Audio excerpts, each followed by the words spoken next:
আজি থাকক আৰু কালিৰ পৰা পঢ়িম। মা আজি মোৰ গা বেয়া লাগি আছে। পৰীক্ষালৈ বহুত দিন আছেতো, পাছত মেকআপ কৰি ল'ম। আজি টিভিত ভাল চিনেমা দিছে, সেইটো চাই লওঁ, কালিৰ পৰা নাচাওঁ আৰু। পৰীক্ষা এতিয়াও 3 মাহ দেৰি আছে। হোৱাটছআপ গ্ৰুপৰ চব বন্ধুবোৰ একেলগে ফুৰিব গৈ আছে, ময়ো ফুৰি আহোঁ। তাৰপাছত পৰীক্ষাৰ কাৰণে ভালকৈ পঢ়িম। পৰীক্ষালৈ এতিয়াও এমাহ 4 দিন বাকী আছে। এই 4 দিনটো ফুৰি আহোঁ, তাৰপাছত 1 মাহটো কোনোফালে মন নিদিওঁ। আজি বহুত টোপনি ধৰিছে, শুই লওঁ, ৰাতিপুৱা উঠি পঢ়িম। ৰাতিপুৱা সোনকালে উঠা নহ'ল। স্কুলৰ পৰা আহি দুপৰীয়া ভালকৈ পঢ়িম। বন্ধুবোৰে পাবজিত ৰিকুৱেষ্ট পঠাই আছে, অলপ গেম খেলোঁ, ৰাতি ভালকৈ পঢ়িম। গোটেই দিনটো ৰেষ্ট লোৱা নহ'ল, বহুত ভাগৰ লাগিছে। আজি শুই লওঁ, অহাকালি ৰাতিপুৱা 100% পঢ়াত বহিম। কি হ'ল, কথাবোৰ নিজৰ লগত মিলিছেনে? এটা প্ৰশ্ন কৰোঁ, কাক এই বাহানা দেখাই আছা তুমি? কাক ঠগি আছা? কাক মিছা কৈ আছা তুমি? মাক, দেউতাক, দাদাক, শিক্ষকক নে নিজক? তুমি মিছা অজুহাতটো চবকে দিব পাৰা, কিন্তু প্ৰকৃততে ঠগাইছা কাক? চিন্তা কৰি চোৱা। তুমি পঢ়া শুনা কৰিলে লাভ কাৰ? তোমাৰ মা দেউতাৰ, তোমাৰ টিচাৰহঁতৰ নে নিজৰ?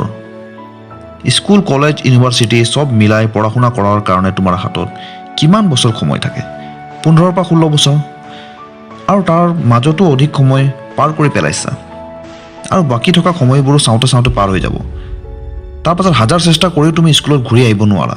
চবেই জানে পঢ়া শুনা বৰিং। বেছিভাগ ষ্টুডেণ্টে পঢ়াত ইচ্ছা নকৰে। পঢ়িব বহিলেও ফেচবুক, হোৱাটছআপ, গেম আদিৰ নটিফিকেশ্যনে পঢ়াত কনচেনট্ৰেট কৰিব নিদিয়ে। পঢ়িব বহিলে টোপনি ধৰে।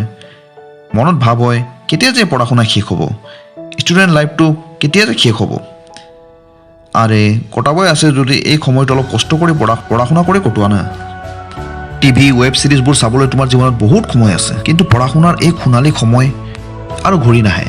ফেচবুকত কাৰোবাৰ ডিপিত লাইক কমেণ্ট কৰি অথবা পচন্দৰ টিভি শ্ব'বোৰ চাই তুমি একো বিশেষ জ্ঞান অৰ্জন কৰিব নোৱাৰা, অথচ পঢ়া শুনা কৰি পাৰিবা।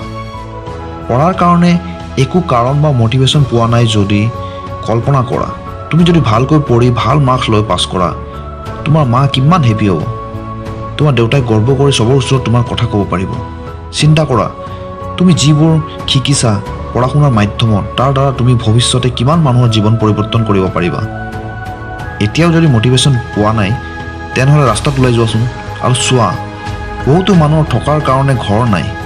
কিমান যে শিশুৰ শৈশৱ ফুটপাথত পাৰ হৈ যায়, দুবেলা দুমুঠি খাবলৈ সংঘৰ্ষ কৰি আছে। সিহঁতৰ কাৰণে পঢ়া শুনা কৰাটো সপোনৰ কথা। সিহঁতৰ ইচ্ছা থাকিলেও সুযোগ নাই, কিমান দুখৰ কথা। আৰু তুমিতো সমস্ত সুযোগ সুবিধা পাইছা। তোমাৰ মা দেউতাইতো তোমাৰ পঢ়া শুনাৰ ক্ষেত্ৰত কোনো অভাৱ ৰখা নাই। তেনেহ'লে তুমি কিয় নিজৰ ষ্টুডেণ্ট লাইফটো বেকাৰ বস্তুবোৰৰ পাছত নষ্ট কৰি আছা? পৰীক্ষালৈ যিমানো দিন নাথাকক কিয়, পঢ়া শুনা কৰাৰ বেষ্ট দিনটো হ'ল আজি। বহুত সময় নষ্ট হৈছে, আৰু নহয়, আজিৰ পৰাই পঢ়া শুনা ষ্টাৰ্ট কৰি দিয়া। চবৰ আগতে নিজক কথা দিয়া, আৰু কোনোদিনে নিজকে কোনো ধৰণৰ এক্সকিউজ বা অজুহাত নিদিয়া।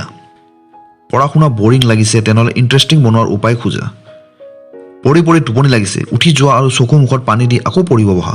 ফেচবুক, হোৱাটছআপৰ নটিফিকেশ্যনে পঢ়াত মন লগাব দিয়া নাই। মোবাইল অফ কৰি পঢ়া, কিন্তু পঢ়া, আজিৰ পৰাই পঢ়া।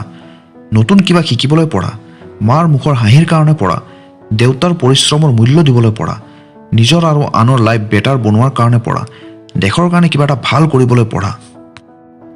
সেই দিনটোৰ কথা চিন্তা কৰা, যিদিনা তুমি পঢ়া শুনা কৰি সফল মানুহ হৈ তোমাৰ মাৰ ওচৰত থিয় হ'বা। মাৰ চকুত থাকিব আনন্দৰ অশ্ৰু, মুখত থাকিব পৰম তৃপ্তিৰ হাঁহি, দেউতাই তোমাৰ ওপৰত গৰ্ব কৰিব। সেই দিনটো তোমাৰ কেনেকুৱা লাগিব? সেই দিনটো সত্য কৰিবলৈ আজিৰ পৰাই পঢ়া, এতিয়াৰ পৰাই পঢ়া।